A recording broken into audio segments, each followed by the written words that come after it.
আমি ফিসফিস করে বললাম, আমি আপনার স্ত্রী নই। উনি তখন আমাকে চিনতে পারলেন, বললেন ভুল হয়ে গেছে, তুমি কাউকে এই কথা বলবে না। আমি বললাম আচ্ছা। উনি বললেন আমি এখন যাই, বলে আমার উপর থেকে ধীরে ধীরে উঠতে লাগলেন। তার লম্বা মোটা ধনটা যখন আমার ভিতরে ঢুকে গেছে, আমার পরিচয় পাওয়ার পর মনে হলো তার ধনটা আরো শক্ত ফুলে আরো মোটা হয়ে আমার ভোঁদার ভিতরে কাঁপতে লাগলো। আমার ভোঁদাও রসে ভরে উঠেছে।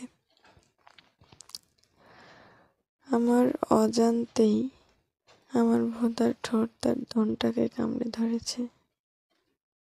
উনি যাই বলেও আমার উপর থেকে উঠলেন না। আমার মনে হলো তার ধনটা আমার টাইট ভোঁদা মজা পেয়ে গেছে। এদিকে আমার ভোঁদাও তার বড় লম্বা ধনের মজা পেয়ে